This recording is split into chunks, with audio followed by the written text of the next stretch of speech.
नमस्कार मित्रांनो, ज्या ठिकाणी अपघात घडला अजितदादांचा आणि त्यांचं अपघाती निधन झालेलं आहे त्या ठिकाणी आम्ही आहोत.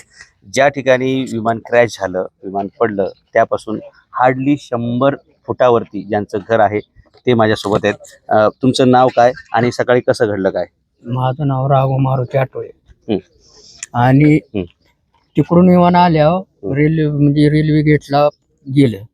म्हणजे थोडं उंचूनच चाललं होतं.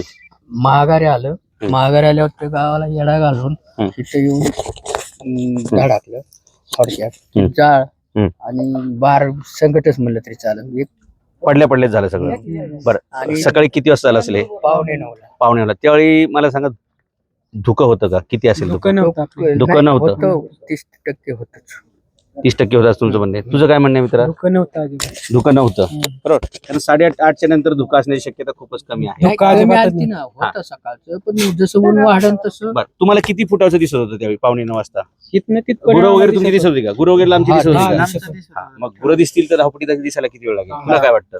नाही, दिसत होतं चांगलं, स्पष्ट दिसत होतं. स्पष्ट दिसत होतं. हा, म्हणजे तरुण पिढीच्या पोरांना जरा डोळ्यांनी चांगलं दिसतंय बरं का? नाही, दिसत होतं, स्पष्ट स्पष्ट दिसत होतं. धुकं नव्हतं, धावपट्टी दिसत होती. स्पष्ट दिसत होती.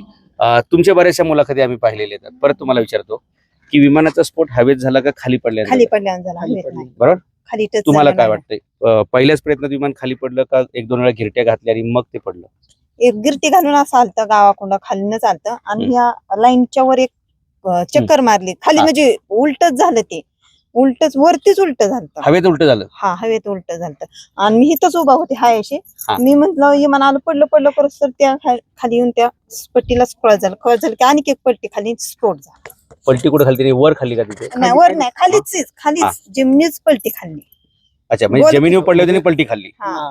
वरचं पुढचं टोक असतं ना, ते असं अच्छा, विमान असं खाली पडलं आणि ते उलट झालं असं तुम्हाला म्हणायचंय? म्हणजे असं एक विमान खाली येतंय, असं तोंडावर पडलं आणि मग उलट असं स्फोट झाला त्याचा. असं ओके. मध्येच झाला. पाठ लांब उडून पडले. त्यातलं कोणी जिवंत असं बाहेर आलं असं काय? काय नाही. म्हणजे जे कोणी त्यात होते सगळे 5-6 लोक, त्यांचं जागेवरतीच दुर्दैवी निधन झालेलं आहे. बरोबर. तुला आणखी काय सांगता येईल या प्रकरणाबद्दल? नाही, आमच्या मम्मींनी पहिल्यांदा बघितल्यानंतर मला आवाज दिला. तू इथेच होता घरात? मी इथंच होतो, बाहेरच होतो. बाहेर दिसल्यानंतर आम्ही वडील आणि मी सगळ्यात पुढे गेलो. वडील मागणं आले. नंतर बघितलं तर तिथं गेल्यानंतर इतके म्हणजे स्फोट मोठा भयानक झालता की म्हणजे जाताच येत नव्हतं पुढं. म्हणजे इतकीच आग भयानक चालल्यामुळे ते पुढे जातच येईना. परत मोठा स्फोट होऊन परत एकदा दुसऱ्यांदा स्फोट झाला. म्हणजे बारीक झाल्यामुळे पुढे जाताच उडत होतं ना, त्यातलं ऑइल हे काय म्हणा ते उडत होतं, त्यामुळे पुढे जाताच येत नव्हतं. त्यानंतर 5 मिनिटात त्यांचे बॉडीगार्ड हे सगळे हजर झालते. तर तोपर्यंत विजवलं, पण विजतच नव्हतं ना. नाही, ते पेट्रोल आहे, त्याला तुम्ही पाणी जरी टाकलं तरी त्याला काय होणार नाही.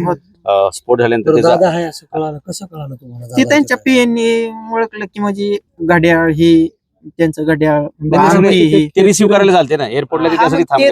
त्यासाठी दादांचं आहे म्हणून. दादांचंच येणार होतं. कारण एरवी इकडे विमान येत नाहीत, कारण ती प्रशिक्षण जी करणारी विमान आहेत ती तिकडेच उडतात.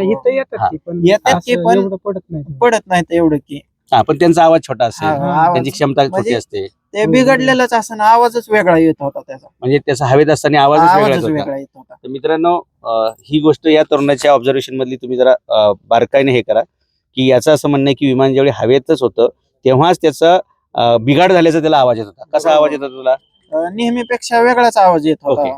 म्हणजे ती घरघर असेल, खडखड असेल किंवा काय असेल, म्हणजे इंजिन मध्ये किंवा ते विमानामध्ये वरच हवेमध्ये काहीतरी बिघाड झाल्यामुळे ते रनवेला न पोचता त्याच्या अगोदरच पडलं ते. कारण पुढे जर गेलो आपण तर ती रनवेच आहे, म्हणजे रनवे पासून हार्डली डाव्या बाजूला 43 फूट खाली 10 सेकंद जर आला असतं तर ते पटरी उचलला गेला असतं तरी काय म्हणजे एक 20 फूट जरी पुढे आलं असतं विमान तरी ते रनवेवरती गेलं असतं 10-15 सेकंदात. बरोबर. म्हणजे हवेतच त्या विमानामध्ये प्रॉब्लेम तुम्हाला बिघाड त्या आवाजावरून जाणवला, कारण तुम्ही तर तुमच्या घरातली काही कामं ती करत होते. म्हणजे बाहेरच होतो आम्ही, इथंच होतो. विमान बी जुनट आहे असं वाटतं. नाही, असं लॉजिक वरती बोलता येत नसतंय आपल्याला. ज्या कंपनीचं ते विमान आहे त्या कंपनीचं याच्यापूर्वी पण एक अपघात झालेला आहे आणि ती कंपनीच्या बद्दल तुम्ही गुगलवर नाव टाकलं तर तुम्हाला लक्षात येईल ती कंपनी काय दर्जाची आहे आणि त्यांनी परत विमानं उडवावी की नाही उडवावी. अलग लक्षात. त्यामुळे मी त्याच्यावर काय बोलण्यापेक्षा जे शाणे सुरते जाणती पोरं येतं, पोरी येतं, तरुण आहेत, त्यांनी ज्या कंपनीचं ते विमान पडलेले त्या कंपनीची पात्रता, क्षमता काय आहे नक्की हे तुम्ही तपासल्यानंतर तुमच्या लक्षात येईल की अजितदादांच्या विमानाचा जो अपघात झालेला आहे त्याच्यामध्ये अनेक कंगोरे असतील. त्यातला एक कंगोरा हा पोरगा सांगतोय की हवेतच त्या विमानामध्ये खडखड खडखड आवाज येत होता, बिघाड झाल्याचं याचं प्राथमिक हे आहे. जे काही सुरक्षा यंत्रणा आहेत, तपास चौकशी यंत्रणा आहेत, त्या जरूर त्या अँगलनी तपासणी करतील आणि नक्की अजितदादांचा हा घात आहे, अपघात आहे का काळाने त्यांच्यावर घातलेला दुर्दैवी झाला आहे, हे सगळं चौकशी करणं. ह्या घटनेचे ना संपूर्ण चौकशी व्हायला पाहिजे आणि सत्य जनते पुढे यायला पाहिजे. तुम्हाला काय म्हणायचं की घातपात आहे? 100% काही असू शकतो, कारण आता राजकारण कुठल्याही थराला गेलेलं आहे, त्याच्यामुळे काही सांगता काही नाकारता येत नाही. आणि आमच्यासारख्या लाखो करोडो कार्यकर्त्यांचं आतूनच नुकसान झालेलं आहे, हे कधीही भरून निघणार नाहीये. त्यामुळे आम्ही महाराष्ट्राचा पोरका झालाय पण देशाचं पण नुकसान झालेलं आहे. कारण अजितदादा हे सर्वसामान्य कार्यकर्त्यांना घेऊन चालणारे नेते होते आणि खूप विश्वासाचे नेते होते. एकदा बोलले ते काम करायचे, असं म्हणजे शब्द फिरवणार नव्हते, एकनिष्ठ होते. एकदा शब्द दिला म्हणजे तो होणारच. कार्यकर्त्यांचा खूप मोठा विश्वास. अजितदादांची इथल्या कार्यकर्त्यांनी मला जी ओळख सांगितली ती 2 शब्द तुम्हाला सांगतो की कार्यकर्त्याला कधी मोकळ्या हाताने पाठवलं नाही, त्याची फाईल कधी सही केल्याशिवाय मागे त्यांनी पाठवलं नाही. त्याच्यामुळे जे लोकांची त्यांच्याबद्दल भावना आहे ती डेफिनेटली त्याच्यामुळेच एवढं त्यांच्या मागे मोहोळ जमा झालं कार्यकर्त्यांचं. याची सखोल चौकशी व्हायलाच पाहिजे आणि सत्य आहे ते जनतेसमोर यायला पाहिजे. आमच्या सर्वसामान्य कार्यकर्त्यांची भावना. म्हणजे तुम्हाला बारामतीकरांना असं स्पष्ट वाटतंय की याच्या मागे काय, कारण धावपट्टीच्या एवढं जवळ येऊन 100% हे सगळं होणं म्हणजे आता इथले लोक जे सांगतात ना, विमानाचा नेहमीप्रमाणेचा आवाज यांना माहिती आहे, परंतु वरतून लँडिंग करते आणि विमानाचा आवाज वेगळा येतो, इंजिनची फायरिंग वेगळी येते, तिथंच काहीतरी गडबड जाणवते. ओके.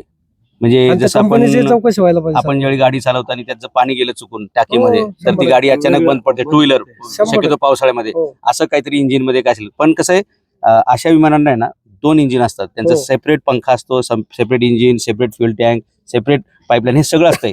असं असताना सुद्धा जर हवेतच त्या विमानात बिघाड झाला असेल तर डेफिनेटली ते दोन्ही इंजिन वर्कआउट होते का, म्हणजे वर्किंग मध्ये होते का? व्हीआयपी पर्सन होते, उपमुख्यमंत्री राज्याचे, अशा व्हीआयपी पर्सनला असं विमान देणं पण कुठतरी चुकीचं वाटतंय. आणि त्याची सुरक्षा तपासणी होत असते प्रत्येक उड्डाणाच्या अगोदर जी आहे त्याची तपासणी होत असते. झाली का नाही ते सगळं.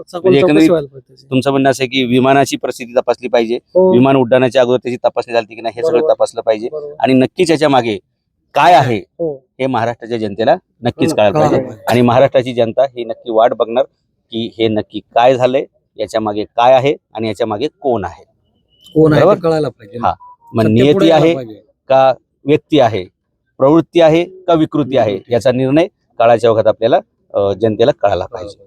धन्यवाद.